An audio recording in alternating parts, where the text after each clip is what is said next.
1928 വർഷം. വളരെ വളരെ വളരെ ഇമ്പോർട്ടന്റ് ആണ്. ഈ ഒരു ചോദ്യം നിങ്ങൾ ഇത്രയും നേരം കണ്ട പിക്ചർ, ഈ കാണുന്ന പിക്ചറുകളെല്ലാം നിങ്ങൾ കണ്ടല്ലോ.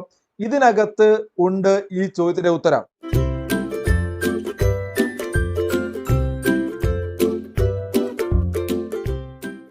സ്ട്രൈക്കർ കോച്ചിങ്ങിന്റെ എല്ലാ കൂട്ടുകാർക്കും പുതിയൊരു ക്ലാസ്സിലേക്ക് സ്വാഗതം. ഞാൻ നിങ്ങളുടെ ഷഹനാദാണ്. എന്തല്ലാടോ ചങ്ങാതിമാരെ, എല്ലാവർക്കും സുഖല്ലേ? നന്നായിട്ട് പഠിക്കുന്നുണ്ടല്ലോ നിങ്ങള്? നമ്മൾ ഇന്ന് നോക്കുന്നത് കലാ, സാഹിത്യ, സാംസ്കാരിക, കായിക മേഖലയുമായി ബന്ധപ്പെട്ട ചോദ്യങ്ങളാണ്. 5 ചോദ്യങ്ങൾ വളരെ പ്രധാനപ്പെട്ടതാണ്. 5 പ്രധാനപ്പെട്ട വ്യക്തികളെ കുറിച്ച് നമ്മൾ നോക്കുന്നുണ്ട്. നേരിട്ട് ചോദ്യങ്ങളിലേക്ക് കടക്കാം. ഒന്നാമത്തെ ചോദ്യം, ഒളിമ്പിക്സ് സെമി ഫൈനലിൽ എത്തിയ ആദ്യ മലയാളി വനിതയാരാണ്? അപ്പൊ കൂട്ടുകാർ പെട്ടെന്ന് തന്നെ ഉത്തരങ്ങൾ കിട്ടുന്നുണ്ടോ നോക്കണം. 5 ചോദ്യങ്ങൾക്ക് കേട്ടോ. ഉത്തരം കിട്ടിയിട്ടുണ്ടാവും. ഷൈനി എബ്രഹാം ആണ്. ഈ ഒരു പിക്ചർ നോക്കിയവർക്ക് ഒരു പക്ഷേ പെട്ടെന്ന് കത്തിയിട്ടുണ്ടാവും. പി ടി ഉഷയെ നമുക്ക് വളരെ സുപരിചിതമാണ്. അഞ്ജു ബോബി ജോർജിനെ നമുക്കറിയാം. കെ എം ബീനാമോളുടെ ഒരു പക്ഷേ മുഖം എല്ലാവർക്കും അറിഞ്ഞോളുന്നില്ല. ഓക്കെ, എന്തായാലും ഈ ഒരു പിക്ചറിൽ കാണുന്നത് നമ്മുടെ ഷൈനി എബ്രഹാം ആണ്. അവരുടെ നമ്മൾ അറിയപ്പെടുന്ന പൊതുവെ ഷൈനി വിൽസൺ എന്നാണ് അല്ലെ. ഓക്കെ, അപ്പൊ ഷൈനി നോക്കൂ കൂട്ടുകാരെ, 1984 വർഷം ശ്രദ്ധിക്കണം. ലോസ് ആഞ്ചലസ് ഒളിമ്പിക്സ് ആണ്. ഈ ഒരു ലോസ് ആഞ്ചലസ് ഒളിമ്പിക്സ് നമുക്ക് പി ടി ഉഷയുമായി ബന്ധപ്പെട്ട് പഠിക്കാനുണ്ട്. ഈ ഒരു ഒളിമ്പിക്സിൽ ആദ്യമായിട്ട് സെമിയിൽ എത്തുന്നു ഈ ഷൈനി വിൽസൺ എന്ന് പറയുന്ന താരം. അവര് ഏത് ഇനത്തിലായിരുന്നു എത്തുന്നത്? 800 മീറ്റർ ഓട്ടമാണ്. 800 മീറ്റർ ഓട്ടത്തിലാണ് Shiny Wilson Los Angeles Olympics 1984. ഒന്ന് നോട്ട് ചെയ്ത് വെച്ചോളുക. ഇവരെ കുറിച്ച് മറ്റൊട്ടനവധി പോയിന്റുകളൊക്കെ നിങ്ങൾ വായിച്ചെടുത്തോളാം. നമ്മൾ ഇവിടെ നോക്കുന്നത് ഷൈനി വിൽസനെ വെച്ച് നോക്കുമ്പോൾ ഏറ്റവും കൂടുതൽ PSC പരീക്ഷകളിൽ കടന്നു വരുന്ന ഒരു പേര് പി ടി ഉഷയാണ്. ഓപ്ഷനകത്ത് ഉണ്ടായിരുന്നു അല്ലേ. അപ്പൊ പി ടി ഉഷയെ കുറിച്ച് കൂട്ടുകാരോട് പെട്ടെന്ന് കുറച്ച് കാര്യങ്ങൾ ഞാൻ പറയാം. പഠിച്ച് റിവിഷൻ ചെയ്ത് പോവുക. 1964 കോഴിക്കോട് പയ്യോളിയിലാണ് ഉഷ ചേച്ചി ജനിക്കുന്നത്. പി ടി ഉഷ ജനിച്ചത് പയ്യോളിയാണ്. ആ സ്ഥലം ഇമ്പോർട്ടന്റ് ആണ്. വർഷം നിങ്ങൾ പഠിച്ചില്ലെങ്കിലും കുഴപ്പമില്ല. ക്ലിയർ ആണോ? കോഴിക്കോട് പയ്യോളി. നമ്മൾ സ്ഥിരമായിട്ട് കേൾക്കുന്ന ഒരു പേരാണ് അല്ലെ, പയ്യോളി എക്സ്പ്രസ് അല്ലെ, അവരുടെ ജന്മസ്ഥലമായതുകൊണ്ട്. എടാ, ഇവരുടെ മുഴുവൻ പേരും മുമ്പ് ഒരു പരീക്ഷയ്ക്ക് ചോദിച്ചിരുന്നു. പിലാവുള്ളകണ്ടി തെക്കേ പറമ്പിൽ ഉഷ. പഠിച്ചോളണം. ഞാൻ ഇച്ചിരി സ്പീഡ് പറഞ്ഞാലും നിങ്ങൾ പിക്ക് ചെയ്ത് പോണേ. Pilavullakandi Thekkeparambil Usha, P T Usha. സെറ്റാണോ? ഗോൾഡൻ ഗേൾ, കണ്ടോ? ആ പേരുകളൊക്കെ ശ്രദ്ധിക്കണം കേട്ടോ. ഇവരെ കുറിച്ച് ചോദിക്കാൻ സാധ്യതയുള്ളതാണ്. ഗോൾഡൻ ഗേള്, അതുപോലെ തന്നെ പയ്യോളി എക്സ്പ്രസ്, ഏഷ്യയിലെ സ്പ്രിന്റ് റാണി. നോക്കൂ വിശേഷണം, ഏഷ്യയിലെ സ്പ്രിന്റ് റാണി, ഇന്ത്യൻ ട്രാക്കുകളുടെയും മൈതാനങ്ങളുടെയും റാണി. അപ്പൊ 4 പ്രധാനപ്പെട്ട വിശേഷണങ്ങൾ ഞാനിവിടെ കൃത്യമായിട്ട് കൊടുത്തിട്ടുണ്ട്. നിങ്ങൾ പഠിച്ചിരിക്കണം. പയ്യോളി എക്സ്പ്രസ്, ഗോൾഡൻ ഗേൾ ശ്രദ്ധിച്ചോളേ. ഏഷ്യയിലെ സ്പ്രിന്റ് റാണി, ഇന്ത്യൻ ട്രാക്കുകളുടെയും മൈതാനങ്ങളുടെയും റാണി എന്നെല്ലാം അറിയപ്പെടുന്ന കായിക താരമാണ് പി ടി ഉഷ. ഇവരുടെ പരിശീലകൻ നമ്മൾ തൊട്ടു മുമ്പിൽ ഒരു ക്ലാസ്സിൽ ഡിസ്കസ് ചെയ്തിരുന്നു. OM നമ്പ്യാറിനെ കുറിച്ച് ഓർക്കുന്നുണ്ടോ? അദ്ദേഹം മരണപ്പെട്ടതുമായി ബന്ധപ്പെട്ട് നമ്മൾ കറണ്ട് അഫയേഴ്സിൽ പഠിച്ചിരുന്നു. അപ്പൊ കായിക പരിശീലകൻ OM നമ്പ്യാറാണെന്ന് ഓർത്ത് വെക്കുക. നോക്കൂ, 1985 ദ്രോണാചാര്യ പുരസ്കാരം ലഭിച്ചത് 5 ലക്ഷം രൂപയല്ലേ ആദ്യമായി ലഭിച്ച വ്യക്തിയാണ് ഈ പറയുന്ന OM നമ്പ്യാർ. ഈ OM നമ്പ്യാറിനെ കുറിച്ചാണ് ഈ പറയുന്ന 2 പോയിന്റുകൾ നമ്മൾ കഴിഞ്ഞ ക്ലാസ്സിൽ പഠിച്ചിട്ടുണ്ട്. ഞാൻ ഒന്നുകൂടി എഴുതിയെന്നുള്ളൂ. 2021 പത്മശ്രീ പുരസ്കാരം ലഭിച്ചിട്ടുണ്ട്. അപ്പൊ ഈ 2 പോയിന്റുകൾ കൂട്ടുകാർ നോട്ട് ചെയ്ത് വെക്കേണ്ടത് OM നമ്പ്യാറിനെ കുറിച്ചാണ്, പി ടി ഉഷയെ കുറിച്ചല്ല. നമ്മൾ കഴിഞ്ഞ ദിവസം ഡിസ്കസ് ചെയ്താണ് 2021 പത്മശ്രീ, അതുപോലെ തന്നെ ദ്രോണാചാര്യ പുരസ്കാരം ലഭിച്ചു 85 ആർക്ക്? ഇവരുടെ പരിശീലകനായ OM നമ്പ്യാരിനെ. കറണ്ട് അഫയേഴ്സിൽ നമ്മൾ പഠിച്ച പേരാണ് OM നമ്പ്യാർ. വളരെ ഇമ്പോർട്ടന്റ് ആണ്. ഇന്ത്യയിലെ പരിശീലകർക്ക് നൽകുന്ന പുരസ്കാരമാണ് ദ്രോണാചാര്യ പുരസ്കാരം. 1985 ആദ്യമായി ലഭിച്ചത് OM നമ്പ്യാറിനാണ്. ക്ലിയർ ആണോ? അതിനൊരു കാരണമുണ്ട്. കാരണം എന്താണ്? നോക്കൂ, 1984 നമ്മൾ നേരത്തെ പഠിച്ചു. ഷൈനി വിൽസൺ സെമിയിലെത്തിയ അതേ ഒളിമ്പിക്സിലെ ഇതാ ഇവിടെ കാണാം. കുറച്ച് വലുതാക്കി ഞാൻ കൊടുത്തിട്ടുണ്ട്. 1984 ലോസ് ആഞ്ചലസ് ഒളിമ്പിക്സ്. ആ ഒളിമ്പിക്സിനകത്ത് കൂട്ടുകാർക്ക് അറിയാം ഫൈനൽ മത്സരത്തിൽ ആരെത്തുകയാണ്? നമ്മുടെ പി ടി ഉഷ. സെക്കൻഡിലെ 1/100 സെക്കൻഡിന്റെ ഒരു 100ൽ 1 എന്ന് വേണമെങ്കിൽ പറയാം. അത്രയ്ക്കും ഒരു സെക്കൻഡ് കൊണ്ടാണ് അവർക്ക് ആ ഒരു അവസരം നഷ്ടപ്പെട്ടു പോയത്. വെങ്കലം കിട്ടുമായിരുന്നു അല്ലെ. 4ാം സ്ഥാനത്തേക്ക് പിന്തള്ളപ്പെടുകയാണ്. അപ്പോ 400 മീറ്റർ ഹഡിൽസിൽ 4ാമതായിട്ട് ഫിനിഷ് ചെയ്യുന്നു P T Usha. Loss Angeles Olympics 1984. Clear ആണോ? വളരെ ഇമ്പോർട്ടന്റ് ആണ്. ഒളിമ്പിക്സ് ഫൈനലിലെത്തിയ ആദ്യത്തെ ഇന്ത്യൻ വനിതയാണ്. ഒരു അത്ലറ്റ് നോക്കൂ, ഒളിമ്പിക്സിന്റെ ഫൈനലിലെത്തുന്ന ആദ്യത്തെ ഇന്ത്യക്കാരി എന്ന് ചോദിച്ചാൽ മലയാളിയല്ല, ഇന്ത്യക്കാരി ആരാണ്? നമ്മുടെ പി ടി ഉഷയാണ്. ക്ലിയർ. അതിനു മുമ്പ് 4 വർഷം മുമ്പ് 1980 ഇവർ എന്ത് ചെയ്തിരുന്നു? മോസ്കോ ഒളിമ്പിക്സിൽ പങ്കെടുത്തിരുന്നു. നിങ്ങളെ മനസ്സിൽ ആ വർഷം തറപ്പിച്ച് നിൽക്കാൻ വേണ്ടിയിട്ടാണ് ഞാൻ പറയുന്നത്. നോക്കൂ, അവിടെയും ഒരു ചോദ്യം ചോദിക്കും. കേരളത്തിൽ നിന്നും ഒളിമ്പിക്സിൽ പങ്കെടുത്ത ആദ്യത്തെ അത്ലറ്റ് ആരാണെന്ന് ചോദിച്ചു കഴിഞ്ഞാൽ, ഈ പറയുന്ന വനിതാ താരമാരാണെന്നൊക്കെ ചോദിച്ചു കഴിഞ്ഞാൽ ഒറ്റ ഉത്തരവേ ഉള്ളൂ, അത് പി ടി ഉഷയാണ്. ക്ലിയർ ആണോ? അപ്പോൾ അവിടെ മോസ്കോ ഒളിമ്പിക്സിൽ പങ്കെടുക്കുന്നു. ഒളിമ്പിക്സിൽ പങ്കെടുത്ത വനിതാ താരമാരാണ്? നമ്മുടെ ഈ പറയുന്ന പി ടി ഉഷയാണ്, അത്ലറ്റ്. ക്ലിയർ ആണേ? ഇവര് 1984 ലോസ് ആഞ്ചലസ് ഒളിമ്പിക്സിൽ പോകുന്നതിന് മുമ്പ് അർജുന അവാർഡ് ലഭിച്ചിരുന്നു. അതൊന്ന് നിങ്ങൾ നോട്ട് ചെയ്യാൻ പറ്റുമോ? അത്രയ്ക്ക് ഇമ്പോർട്ടന്റ് അല്ല എങ്കിലും ആ വർഷം നമുക്ക് ഓർക്കാൻ വേണ്ടിയിട്ടാണ്. ലോസ് ആഞ്ചലസ് ഒളിമ്പിക്സിൽ പോകുന്നതിന് ഒരു വർഷം മുമ്പ് ഇവർക്ക് അർജുന അവാർഡ്, ഇന്ത്യയിലെ പരമോന്നതമായ ഒരു പുരസ്കാരമാണ് കായിക മേഖലയിൽ നൽകുന്ന അർജുന അവാർഡ്. ഓക്കെ, നോക്കൂ. അതിനുശേഷം 84 ഇവർ ലോസ് ആഞ്ചലസിൽ പോയിട്ട് അവിടെ ഫൈനലിൽ മത്സരിക്കുന്നു അല്ലെ. മെഡലൊന്നും കിട്ടിയില്ലെങ്കിൽ ഫൈനലിൽ മത്സരിക്കുന്നു, നല്ല പെർഫോമൻസ് കാഴ്ചവെക്കുന്നു. ശേഷം പിറ്റേത്തെ വർഷം നോക്കൂ, രാജ്യം ഇവരെ പത്മശ്രീ നൽകി ആദരിക്കുന്നു. 1985 പഠിച്ചോളണം, 85 പത്മശ്രീ കിട്ടുന്നു. തൊട്ടടുത്ത വർഷം 1986 ഏഷ്യൻ ഗെയിംസിൽ ഇതാ ഇവർ നേട്ടം കൊയ്യുകയാണ്. 4 സ്വർണവും 1 വെള്ളി മെഡലും നേടുന്നു. സോൾ ഏഷ്യൻ ഗെയിംസ് ആയിരുന്നേ 86. മനസ്സിൽ അവിടെ കിടന്നോട്ടെ. P T Usha coaching centre സ്ഥിരമായിട്ട് ചോദിക്കാൻ സാധ്യതയുള്ള ഒരു ഏരിയ ആണ് ഈ ഒരു മേഖല. ഇത് മാറിപ്പോകും കൂട്ടുകാരോട്. അപ്പൊ ശ്രദ്ധിക്കേണ്ടത്, പി ടി ഉഷയുടെ പേരിലുള്ള കോച്ചിങ് സെന്റർ എവിടെയാണ് ചോദിച്ചു കഴിഞ്ഞാൽ അത് തിരുവനന്തപുരത്താണ്. എന്നാൽ ഉഷ സ്കൂൾ ഓഫ് അത്ലറ്റിക്സ് കൃത്യമായിട്ട് പറയുകയാണെങ്കിൽ കിനാലൂർ എന്ന് പറയുന്ന സ്ഥലത്താണ്, കോഴിക്കോട്. ഈ കിനാലൂർ എന്ന് കാണാം, ബാലുശ്ശേരി എന്നൊക്കെ കാണാം. International school of athletics federations veteran pin പുരസ്കാരം നൽകി ആദരിച്ച ആദ്യത്തെ ഇന്ത്യൻ കായിക താരമാണ്. International school of athletics federations veteran pin പുരസ്കാരം നൽകി ആദരിച്ച ആദ്യത്തെ ഇന്ത്യൻ കായിക താരവും പി ടി ഉഷയാണ്. ക്ലിയർ ആണോ? 2 പ്രധാനപ്പെട്ട പോയിന്റുകളാണ് ഈ ഒരു ടോപ്പിക്കിൽ പി ടി ഉഷയുമായി ബന്ധപ്പെട്ട് ഏറ്റവും പ്രധാനപ്പെട്ടത്. അത് ഏറ്റവും അവസാനം ഞാൻ ഈ പറയുന്ന പോയിന്റുകളാണ്. ഏറ്റവും പ്രധാനം ഇതാ, ഞാൻ സ്റ്റാർ ഇട്ട് വെക്കാം, അത് ഈ 2 പോയിന്റുകളാണ്.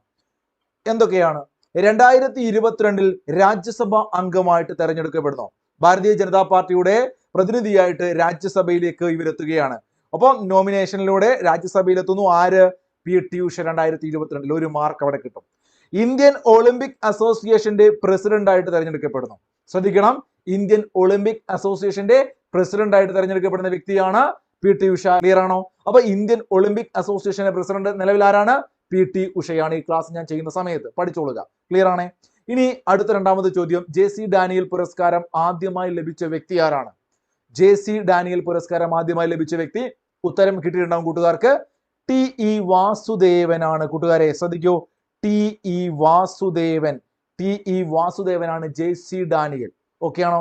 അവിടെ ആറന്മുള പൊന്നമ്മയുടെ പേര് ഇവിടെ കൊടുത്തിട്ടുണ്ട്. ചിലരെങ്കിലും അങ്ങോട്ട് പോയിട്ടുണ്ടാവും പഠിച്ചവർ. എന്താണ് കാരണം? ജെ സി ഡാനിയൽ പുരസ്കാരം കേരളത്തിലെ സിനിമാ മേഖലയിലെ, ചലച്ചിത്ര മേഖലയിലെ ഏറ്റവും പരമോന്നതമായ പുരസ്കാരം, സർക്കാർ നൽകുന്ന പുരസ്കാരമാണ് ജെ സി ഡാനിയൽ പുരസ്കാരം. അത് ലഭിച്ച ആദ്യത്തെ വനിത ആരെന്ന് ചോദിച്ചാൽ ഉത്തരം എന്താണ്? അത് ആറന്മുള പൊന്നമ്മയാണ്, വനിത. എന്നാൽ ആദ്യമായിട്ട് ലഭിച്ചത് ആർക്കാണെന്ന് ചോദിച്ചാൽ ടി ഇ വാസുദേവൻ. വർഷം കൃത്യമായിട്ട് പഠിക്കണം. ആദ്യമായിട്ട് ടി ഇ വാസുദേവന് ലഭിച്ചത് 1992 ഒന്ന് പഠിച്ചേ. 1992 ജെ സി ഡാനിയൽ പുരസ്കാരം ആദ്യമായിട്ട് നൽകിയത് T E Vasudevan. Clear? J C Daniel എന്ന് പറയുന്ന വ്യക്തിയെ കുറിച്ചാണ് നമ്മൾ 2ാമതായി നോക്കുന്നത്. മലയാള സിനിമയുടെ പിതാവ് എന്ന് ഇദ്ദേഹത്തെ നമുക്ക് വിശേഷിപ്പിക്കാം. മലയാള സിനിമയുടെ പിതാവ് എന്നറിയപ്പെടുന്നത് ജെ സി ഡാനിയലാണ് അല്ലെ. നമ്മൾ ഈ അടുത്ത് കമലിന്റെ ഒരു സിനിമ ഉണ്ടായിരുന്നു, സെല്ലുലോയിഡ്. ആ സിനിമ കണ്ടവർക്കെല്ലാം ഈ ഇദ്ദേഹത്തെ നല്ല പരിചയം, ഇപ്പം എന്താ പറയാ, നമ്മൾ കണ്ടറിഞ്ഞൊരു ഫീലാണ് അല്ലെ. ജെ സി ഡാനിയലിന്റെ ആ ഒരു അദ്ദേഹത്തിന്റെ ജീവിതമൊക്കെ. സെല്ലുലോയിഡ് എന്ന് പറഞ്ഞൊരു സിനിമ ഉണ്ടായിരുന്നു, അതിനെക്കുറിച്ചും PSC റീസെന്റ് ചോദിച്ചിരുന്നു. അപ്പോൾ ഓർത്തു വെക്കണം, ആ സിനിമയിൽ പൃഥ്വിരാജാണ് അദ്ദേഹത്തിന്റെ റോള് ചെയ്തത്. വിഗതകുമാരൻ എന്ന് പറയുന്ന സിനിമ, മലയാളത്തിലെ ആദ്യത്തെ സിനിമ. ആ ഒരു സിനിമയിലേക്ക് എത്തിപ്പെടാൻ അദ്ദേഹം ജീവിതത്തിൽ നേരിട്ട ത്യാഗങ്ങൾ അതെല്ലാം ആ സിനിമയിലുണ്ട്, സെല്ലുലോയിഡ്. ഇപ്പൊ ജെ സി ഡാനിയൽ പഠിച്ചോളുക, മലയാള സിനിമയിലെ ആദ്യത്തെ അഭിനേതാവ്, മലയാള സിനിമയുടെ പിതാവ് എന്നൊക്കെ ചോദിച്ചാൽ നിങ്ങൾ എഴുതിക്കൊള്ളുക, ജെ സി ഡാനിയലാണ്. വിഗതകുമാരൻ എന്ന് പറയുന്ന സിനിമ സംവിധാനം ചെയ്യുകയും നിർമ്മിക്കുകയും ചെയ്തത് ഇദ്ദേഹമാണ്. ജെ സി ഡാനിയലിന്റെ ജീവിതം ആസ്പദമാക്കി നിർമ്മിച്ച മലയാള സിനിമയാണ് സെല്ലുലോയിഡ്. ക്ലിയർ ആണോ? അപ്പൊ ഇത്രയും കാര്യങ്ങളൊക്കെയാണ് നമ്മൾ ഈ ഒരു സ്ലൈഡിനകത്ത് ഉൾക്കൊള്ളിച്ചത്. പൃഥ്വിരാജാണ് ആവേശം ചെയ്തത്. ജെ സി ഡാനിയലിനെ കുറിച്ച് പറയുമ്പോൾ വിഗതകുമാരനെ കുറിച്ച് പറയാതെ നിർവാഹമില്ല. 1928 വർഷം വളരെ വളരെ വളരെ ഇമ്പോർട്ടന്റ് ആണ്. 1928 മലയാളത്തിലെ ആദ്യത്തെ സിനിമ. ഇതിന് സൗണ്ട് ഇല്ലായിരുന്നു, ഇതൊരു നിശബ്ദ ചിത്രമാണ്. ഏതാണ് ആ സിനിമ? വിഗതകുമാരൻ അല്ലെ. ആ സിനിമയിൽ ഒരു സീനൊക്കെ ഇവിടെ കൊടുത്തിട്ടുണ്ട്. ഇവിടെ മറ്റൊരു പിക്ചർ നിങ്ങൾക്ക് കാണാം. ഈ സിനിമയിൽ അഭിനയിച്ച നായികയുടെ പേരാണ് PK റോസി അല്ലെ. റോസിയെ കുറിച്ചും നിങ്ങൾ ആ സിനിമയൊക്കെ സെല്ലുലോയിഡ് കണ്ടവർക്ക് ഓർമ്മയുണ്ടാവും. അപ്പൊ മലയാളത്തിലെ ആദ്യത്തെ നിശബ്ദ ചിത്രം അല്ലെങ്കിൽ സിനിമ വിഗതകുമാരൻ 1928. അതിനകത്ത് അഭിനയിച്ച നായിക PK റോസി. നോക്കൂ, അവിടെ ഏത് തിയേറ്ററിലായിരുന്നു ആദ്യമായിട്ട് ഇത് പ്രദർശിപ്പിച്ചത് ചോദിച്ചു കഴിഞ്ഞാൽ ക്യാപിറ്റോൾ തിയേറ്റർ ആണ്. തിരുവനന്തപുരത്തെ ക്യാപിറ്റോൾ തിയേറ്റർ പഠിച്ചോളുക, അവിടെ നിങ്ങൾക്ക് ഒരു മാർക്ക് കിട്ടും. ക്യാപിറ്റോൾ തിയേറ്റർ കേട്ടോ. ഓക്കെ, വിഗതകുമാരനുമായി ബന്ധപ്പെട്ട അടുത്തൊരു ചോദ്യം നോക്കൂ. വിഗതകുമാരനിലെ നായികയുടെ ജീവിതം ആസ്പദമാക്കി നഷ്ടനായിക എന്ന കൃതി രചിച്ചത് ആരാണ്? നല്ലൊരു ചോദ്യമാണ്. ഈ വിഗതകുമാരനിലെ നായികയുടെ ജീവിതം ആസ്പദമാക്കി നഷ്ടനായിക എന്ന കൃതി രചിച്ചത് ആരാണ്? ഉത്തരം കിട്ടിയോടാ?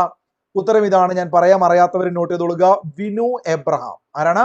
വിനു എബ്രഹാമിന്റെ കൃതിയാണ് നഷ്ടനായിക. നമ്മുടെ ഈ പറയുന്ന PK റോസിയുടെ കഥയുമായി ബന്ധപ്പെട്ടാണ് ഈ ഒരു കൃതി വരുന്നത്. സെറ്റാണോ? നോക്കൂ കൂട്ടുകാരെ, മാർത്താണ്ഡവർമ്മ 1933 വർഷം ശ്രദ്ധിക്കണം, 28 നമ്മുടെ ആദ്യത്തെ സിനിമ വരുന്നെങ്കിൽ 33. ഇതാ രണ്ടാമത്തെ സിനിമ വരുന്നു 33. രണ്ടാമത്തെ സിനിമ ഏതാണ്? ആ സിനിമ നിശബ്ദ ചിത്രം തന്നെയാണിത്. മാർത്താണ്ഡവർമ്മയാണ് അല്ലെ. നമുക്കറിയാം CV രാമൻ പിള്ളയുടെ ചരിത്ര നോവലാണ് മാർത്താണ്ഡവർമ്മ. ആ നോവലിനെ ആസ്പദമാക്കി അത് ചിത്രീകരിച്ചു. ആ സിനിമ സംവിധാനം ചെയ്തത് റാവു ആണ്. മാർത്താണ്ഡവർമ്മ എന്ന് പറയുന്ന സിനിമ സംവിധാനം ചെയ്ത വ്യക്തിയുടെ പേര് PV റാവു. PV റാവു പഠിച്ചോടാ. രണ്ടാമത്തെ സിനിമയാണ്. ഇതൊരു ചരിത്ര സിനിമയായതുകൊണ്ട് ആദ്യത്തെ ചരിത്ര സിനിമ ഏത് ചോദിച്ചാലും ഉത്തരം മാർത്താണ്ഡവർമ്മയാണ്. കോടതി പ്രദർശനം ഇത് തടയുകയുണ്ടായി കേട്ടോ. ഈ ഒരു സിനിമയുടെ ഭാഗമായിട്ടൊരു കേസും വിഷയവും വന്നപ്പം മലയാളത്തിലെ ഈ സിനിമ കോടതി തടഞ്ഞു പ്രദർശനം. ഓക്കെ, CV രാമൻ പിള്ളയുടെ നോവലാണ് മാർത്താണ്ഡവർമ്മ. ആ നോവലിനെ ആസ്പദമാക്കിയുള്ള സിനിമയാണെന്നും പറഞ്ഞു. അപ്പൊ നിങ്ങളൊന്ന് നോട്ട് ചെയ്ത് വെക്കുക. വർഷം, മലയാളത്തിലെ രണ്ടാമത്തെ സിനിമ, സംവിധാനം ചെയ്ത ആളുടെ പേര് PV റാവു. ക്ലിയർ ആണോ? 10 വർഷം എന്ന് വെച്ചാൽ 28 ആദ്യത്തെ സിനിമയെങ്കിൽ കൃത്യം 10 വർഷം കഴിയുന്നു. 1938. കൃത്യം 10 വർഷം കഴിഞ്ഞ സമയത്ത് മലയാളത്തിൽ ശബ്ദത്തോടു കൂടി ഒരു സിനിമ വരികയാണ്. മലയാളത്തിലെ ആദ്യത്തെ ശബ്ദ ചിത്രം ഏതാണ്? ബാലനാണ്. വിഗതകുമാരൻ, അതൊരു കുമാരൻ അല്ലെ. വിഗതകുമാരൻ ആദ്യത്തെ സിനിമ 28. 38 സമയത്ത് നോക്കൂ, ബാലൻ. കുമാരനല്ല, ബാലനാണ്. ഓക്കെ, ഒരു ബന്ധല്ലേ? അറിയാത്തവരുണ്ടെങ്കിൽ പഠിച്ചോളുക. ഇതിന്റെ സംവിധായകന്റെ പേരായിരിക്കും എല്ലാവർക്കും ഒരുപക്ഷെ അറിയാത്തത്. S നൊട്ടാണി എന്ന് പറയുന്ന വ്യക്തി. വെറൈറ്റി ആയിട്ട് പഠിച്ചോളണേ.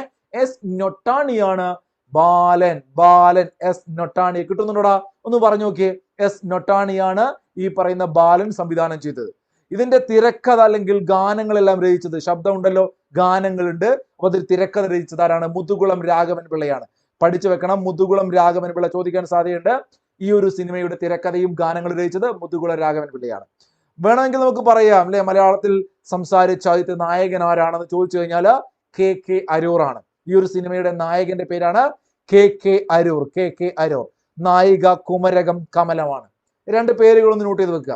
നമ്മൾ നേരത്തെ PK റോസിയെയും അതുപോലെ JC ഡാനിയലിനെയും പറഞ്ഞില്ലേ, അതുപോലെ ഈ ഒരു സിനിമ ബാലന്റെ നായകൻ ആരായിരുന്നു? KK അരൂർ ആയിരുന്നു. KK അരൂർ. റാങ്ക് മേക്കിംഗ് ചോദ്യമായിട്ട് ഒരു പക്ഷെ ചോദിക്കാം. ഓക്കെ, നായിക കുമരകം കമലമാണ്. ഇവിടെ ഏറ്റവും പ്രധാനപ്പെട്ടത് നിങ്ങൾ എല്ലാവരും പഠിച്ചിരിക്കേണ്ടത് സംവിധായകനും അതുപോലെ സിനിമയും വർഷവും. ക്ലിയർ ആണോ? ബാലൻ 1938. നോക്കൂ, നീലക്കുയിൽ വർഷം ഇമ്പോർട്ടന്റ് ആണ്. അപ്പൊ രാഷ്ട്രപതിയുടെ വെള്ളി മെഡൽ ലഭിക്കുകയാണ് 1954. വർഷം ശ്രദ്ധിക്കണം. ഏതാണ് സിനിമ? നീലക്കുയിൽ. വളരെ പ്രധാനപ്പെട്ട സിനിമയാണ് അല്ലെ. നമ്മുടെ സത്യൻ മാഷൊക്കെ അഭിനയിച്ച സിനിമ. പിക്ചർ കണ്ടില്ലേ നിങ്ങൾ? ഉറൂബിന്റെ കഥയാണ് നീലക്കുയിൽ. ആ കഥ സിനിമയാക്കി മാറ്റിയത് രണ്ടു പേരാണ്, P ഭാസ്കരനും രാമു കാര്യാട്ടും. നോക്കൂ, P ഭാസ്കരനും രാമു കാര്യാട്ടും. ഭാസ്കരൻ മാഷും രാമു കാര്യാട്ടുമാണ് സംവിധാനം ചെയ്ത നീലക്കുയിൽ. രാഷ്ട്രപതിയുടെ മക്കളെ നിങ്ങൾക്ക് അറിയാം, എന്നാലും ഞാൻ അടിവരയിടാം. വെള്ളി മെഡൽ നേടിയ ആദ്യത്തെ സിനിമയാണ് നീലക്കുയിൽ. വെള്ളി. സെറ്റാണോ? നോക്കൂ, എന്നാൽ സ്വർണ്ണ മെഡൽ, രാഷ്ട്രപതിയുടെ സ്വർണ്ണ മെഡൽ നേടുന്ന ആദ്യത്തെ മലയാള സിനിമ നോക്കൂ, അവിടെ 54 ഇത് 65. നമ്മുടെ കോഡ് ഓർമ്മയുള്ളവർക്ക് പെട്ടെന്ന് മനസ്സിൽ വരും. KSRTC ബസ് നിറച്ചും ചെമ്മീൻ കുട്ടകളുമായിട്ട് അല്ലെ BSFന്റെ ജവാന്മാർ പോകുന്ന മനോഹരമായ ഒരു കഥ ഞാൻ നിങ്ങളെ പറഞ്ഞു പഠിപ്പിച്ചിരുന്നു, ഓർക്കുന്നുണ്ടോ? ആ കഥയൊക്കെ കാണണമെങ്കിൽ നിങ്ങൾ ഇതേ വീഡിയോയുടെ പ്ലേലിസ്റ്റ് സന്ദർശിക്കുക. മൂന്നാമതായി നമ്മൾ ചെയ്ത ജ്ഞാനപീഠം കോഡിലൂടെ പഠിക്കാം എന്നൊരു വീഡിയോ ചെയ്തിട്ടുണ്ട്. ആ വീഡിയോയിൽ ഞാൻ കോഡ് പറയുന്നുണ്ട്, 1965 കോഡ്. അവിടെ നിങ്ങൾക്ക് ഒരുപാട് ഫാക്ട് പഠിക്കാം, കഥ പോലെ. ഓക്കെ, അപ്പൊ എന്തായാലും ആ വർഷമാണ് ചെമ്മീന് സ്വർണ്ണ മെഡൽ ലഭിക്കുന്നത്. ഈ സിനിമയിലെ പ്രധാനപ്പെട്ട ചില ആളുകളെ കുറിച്ച് ചോദിക്കാറുണ്ട് PSC, അതുകൊണ്ട് ഞാൻ എല്ലാം കൊടുത്തത്.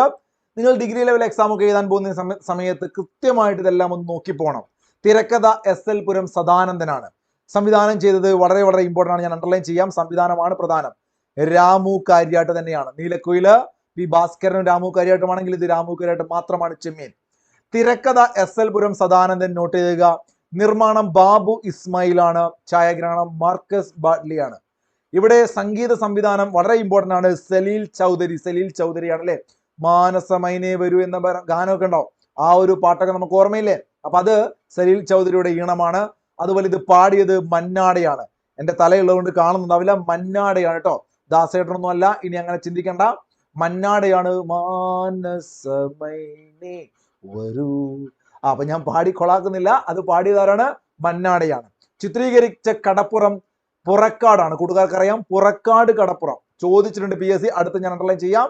നോക്കൂ, ഏറ്റവും പ്രധാനപ്പെട്ട കാര്യങ്ങളാണ് ഞാൻ റൗണ്ട് ചെയ്യുക. പുറക്കാട്.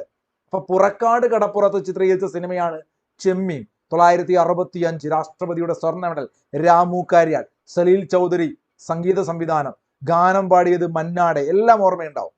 അടുത്ത ചോദ്യം നോക്കൂ. 1893 ചിക്കാഗോയിൽ നടന്ന ചിത്ര പ്രദർശനത്തിൽ രാജാ രവിവർമ്മയുടെ ഏത് ചിത്രത്തിനാണ് 1ാം സ്ഥാനം ലഭിച്ചത്? നല്ലൊരു ചോദ്യമാണ്. ഒരു പക്ഷേ റാങ്ക് ഫയലും നിങ്ങൾ കാണാത്ത ചോദ്യമാണ്. ഏതാടാ? ഹിയർ കംസ് പപ്പ എന്ന് പറയുന്ന ഓപ്ഷൻ ബി. ഈ ഒരു പിക്ചറിനാണ് അദ്ദേഹത്തിന് എന്ത് ലഭിക്കുന്നത്? 1ാം സ്ഥാനം അവിടെ ലഭിക്കുന്നത്. ഒരുപാട് പിക്ചറുകൾ ഉണ്ടായിരുന്നു, അതിനകത്ത് ഏറെ ശ്രദ്ധിക്കപ്പെട്ട ഒരു കാറ്റഗറിയിൽ ഹിയർ കംസ് പപ്പയാണ് തിരഞ്ഞെടുക്കപ്പെട്ടത്. സെറ്റാണോ? രാജാ രവിവർമ്മയെ കുറിച്ചാണ് നമ്മൾ ഇനി നോക്കുന്നത്. ഇദ്ദേഹം ജനിച്ചത് 1847 കിളിമാനൂറാണ്. അത്രയ്ക്ക് ഇമ്പോർട്ടൻ്റ് ആയിട്ട് നിങ്ങൾ ഓർത്തു വെച്ചില്ല എങ്കിലും വർഷമൊന്നും നിങ്ങൾ ഇദ്ദേഹത്തിന്റെ പഠിച്ചു വെക്കേണ്ട വർഷം 1893 ചിക്കാഗോ സർവമത സമ്മേളനമാണ് കൂട്ടുകാരെ. നമുക്കറിയാം, അവിടെ വെച്ചിട്ടാണ് വിവേകാനന്ദന്റെ വിശ്വവിഖ്യാതമായ പ്രസംഗം വരുന്നത്. ചിക്കാഗോ സർവമത സമ്മേളനത്തിൽ, ലോക സർവമത സമ്മേളനത്തിൽ പങ്കെടുത്തിരുന്നു വിവേകാനന്ദ സ്വാമികൾ. ആ ഒരു സമ്മേളനത്തിൽ പങ്കെടുത്ത രാജാ രവിവർമ്മ. അപ്പം നിങ്ങൾ ശ്രദ്ധിക്കേണ്ടത് അദ്ദേഹത്തിന്റെ വിശേഷണങ്ങളാണ്. രാജാക്കന്മാർക്കിടയിലെ ചിത്രകാരൻ അദ്ദേഹത്തിന്റെ വിശേഷണമാണ്. ചിത്രകാരന്മാർക്കിടയിലെ രാജാവ്. തിരിഞ്ഞു പോയതല്ല. രാജാ രവിവർമ്മ എവിടെ ജനിച്ചു? കിളിമാനൂരിൽ ജനിച്ചു. അദ്ദേഹം ചിക്കാഗോ സർവമത സമ്മേളനത്തിൽ പങ്കെടുത്തു. അവിടെ വെച്ചിട്ടാണ് നമ്മൾ നേരത്തെ പറഞ്ഞ പിക്ചർ അല്ലേ? ഓക്കെ, ഹിയർ കംസ് പപ്പ പഠിച്ചില്ലടാ? യെസ്. നോക്കൂ, അടുത്തത് കൈസർ ഇ ഹിന്ദ് പുരസ്കാരവും രാജാ പദവിയും ലഭിക്കുന്നത് 1904 ആ വർഷം നിങ്ങൾ വളരെ ഇമ്പോർട്ടൻ്റ് ആയിട്ട് ഓർത്തു വെച്ചില്ല എങ്കിലും നിങ്ങൾക്ക് ഓർക്കേണ്ടത് ഇദ്ദേഹത്തിന് ലഭിച്ച പുരസ്കാരമാണ്. കൈസർ ഇ ഹിന്ദ് പുരസ്കാരവും രാജാ പദവിയും ലഭിച്ചിട്ടുണ്ട് നമ്മുടെ രവിവർമ്മയ്ക്ക് അല്ലെ. ചിത്രമെഴുത്ത് കോഴിത്തമ്പുരാൻ, ഇങ്ങനെ ഒരു പേര് കൂടി ഇദ്ദേഹത്തിനുണ്ട്. ചിത്രമെഴുത്ത് കോഴിത്തമ്പുരാൻ പഠിച്ചു വെക്കണേ. ചിത്രമെഴുത്ത് കോഴിത്തമ്പുരാൻ ആരാണ്? ഈ പറയുന്ന രാജാ രവിവർമ്മയാണ്.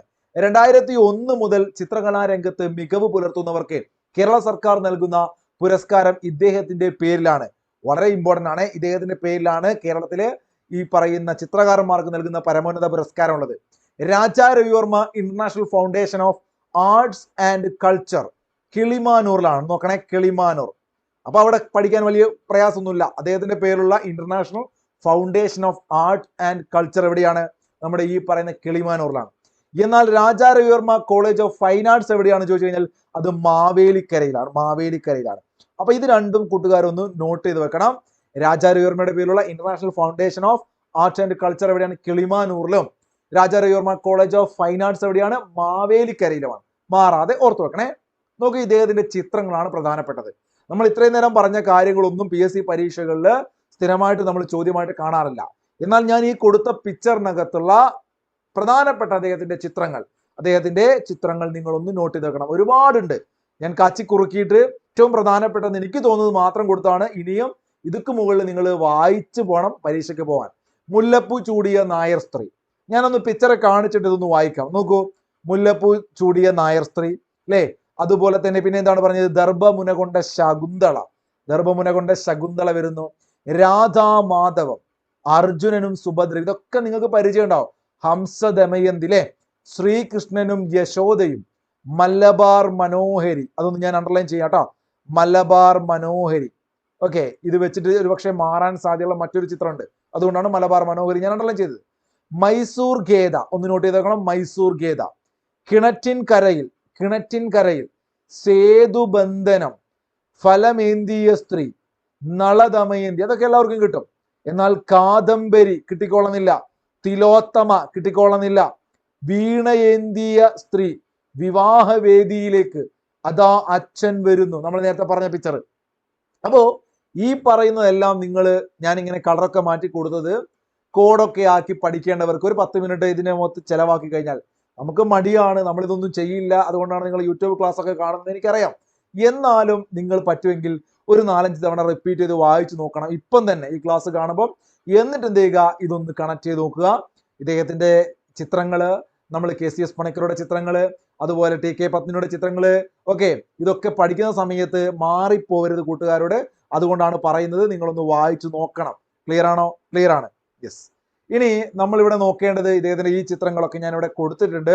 അതൊക്കെ കൂട്ടുകാരൊന്നും മനസ്സിരുത്ത് നോക്കുക, സമയം കളയുന്നില്ല. ഓക്കെ, ഞാൻ അടുത്തതിലേക്ക് പോവുകയാണ്. അടുത്ത ചോദ്യം ഇദ്ദേഹവുമായി ബന്ധപ്പെട്ടൊരു ചോദ്യമാണ്. ഇത് 5ാമത്തെ ചോദ്യമായിട്ട് ഉൾക്കൊള്ളിച്ചിട്ടില്ല. കൂട്ടുകാർ ജസ്റ്റ് ഇതിന് ഉത്തരം ഒന്ന് കമന്റ് ചെയ്യാൻ ശ്രമിക്കണം. എല്ലാവരും 5 ചോദ്യങ്ങൾ ഞാൻ കൊടുത്തിട്ടുണ്ട്. അറിയുന്നവരാണെങ്കിൽ ഇതിന്റെ ഉത്തരം കമന്റ് ചെയ്യണം.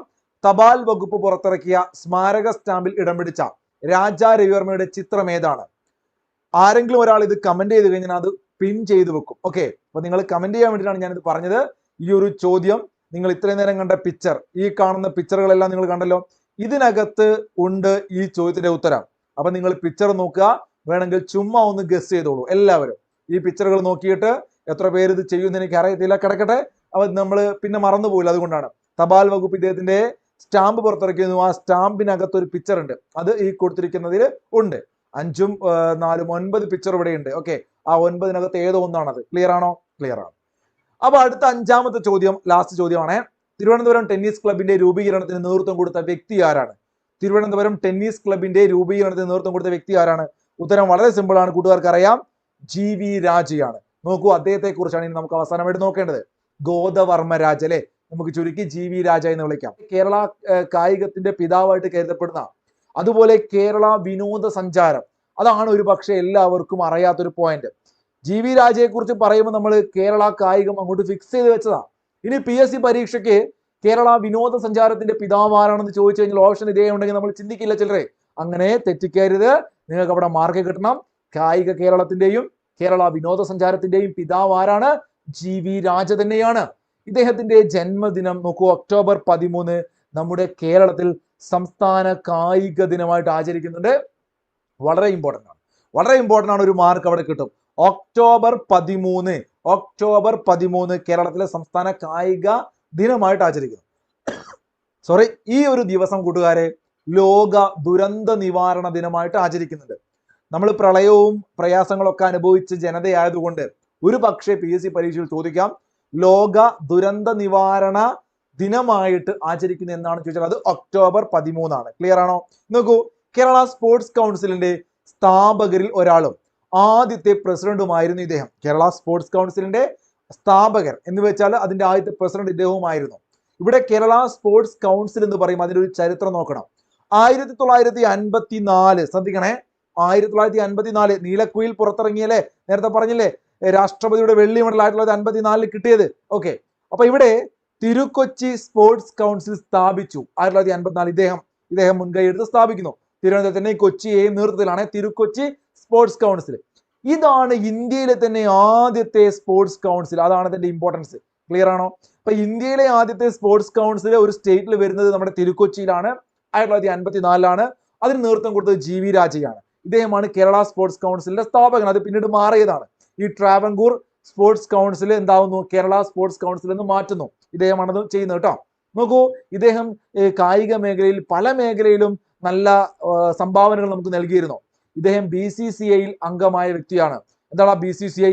Board of control four cricket in India അല്ലെ, എന്ന് വെച്ചാൽ ഇന്ത്യയിലെ ക്രിക്കറ്റുമായി ബന്ധപ്പെട്ട BCCI അതിന്റെ കമ്മിറ്റിയിൽ അംഗമായ ആദ്യത്തെ കേരളീയൻ ആരെന്ന് ചോദിച്ചു കഴിഞ്ഞാൽ വളരെ വളരെ ഇമ്പോർട്ടൻ്റ് ആണ്, നമ്മുടെ GV രാജയാണ്. അതുപോലെ കേരള ക്രിക്കറ്റ് അസോസിയേഷൻ, ക്രിക്കറ്റുമായി ബന്ധമുള്ളത് കൊണ്ട് അടുത്ത ചോദ്യം നിങ്ങൾക്ക് കിട്ടും. കേരള ക്രിക്കറ്റ് അസോസിയേഷന്റെ സ്ഥാപക പ്രസിഡന്റ്, അവിടെയും അതിന്റെ ആദ്യത്തെ പ്രസിഡന്റ് ആണ്. ഇപ്പൊ കേരള സ്പോർട്സ് കൗൺസിലിന്റെ ആദ്യത്തെ പ്രസിഡന്റും സ്പോർട്സ് കൗൺസിൽ, അതുപോലെ ക്രിക്കറ്റ് അസോസിയേഷന്റെ സ്ഥാപക പ്രസിഡന്റും ഇദ്ദേഹം തന്നെയാണ്. GV രാജയുടെ പേരിൽ കേരള സ്പോർട്സ് കൗൺസിൽ പരമോന്നതമായ കായിക പുരസ്കാരം നൽകുന്നുണ്ട് കേട്ടോ. 3 ലക്ഷം രൂപയാണ് അതിന്റെ തുക. ആ ഒരു സമ്മാനം ഇദ്ദേഹത്തിന്റെ പേരിലാണ് നൽകുന്നത്. അപ്പൊ ഇത്തരം കാര്യങ്ങൾ നിങ്ങൾ എന്ത് ചെയ്യണം, ഇദ്ദേഹവുമായി ബന്ധപ്പെട്ട് ഓർത്തു വെക്കേണ്ടതുണ്ട്. കൂട്ടുകാരോട് ഞാൻ പെട്ടെന്ന് പറഞ്ഞു തീർത്ത ഇതൊരു റിവിഷൻ ക്ലാസ് ആയിട്ട് മാത്രം കരുതുക. 5 ചോദ്യങ്ങൾ അതുമായി ബന്ധപ്പെട്ട അനുബന്ധ വസ്തുക്കൾ പെട്ടെന്നൊന്ന് പറഞ്ഞു തീർത്താണ്. നമുക്ക് ഇതിന്റെ തുടർച്ചയായിട്ട് ഇനി ഒരുപാട് ക്ലാസ്സുകൾ ചെയ്യേണ്ടതുണ്ട്. നിങ്ങളുടെ സപ്പോർട്ട് വേണം. ക്ലാസ്സുകൾ ഇഷ്ടപ്പെട്ടാൽ ലൈക്ക് ചെയ്യാൻ മറക്കരുത്. അതുപോലെ തന്നെ നിങ്ങളുടെ കൂട്ടുകാർക്ക് ഷെയർ ചെയ്ത് കൊടുക്കുക. ഓക്കെ, ചാനൽ ആദ്യമായിട്ട് കാണുന്നുണ്ടെങ്കിൽ സബ്സ്ക്രൈബ് ചെയ്യാൻ കൂടി ഓർമ്മപ്പെടുത്തുകയാണ്. നമുക്ക് വീണ്ടും കാണാം. അതുവരെ എല്ലാവർക്കും നല്ലത് വരട്ടെ. Good bye. Thank you.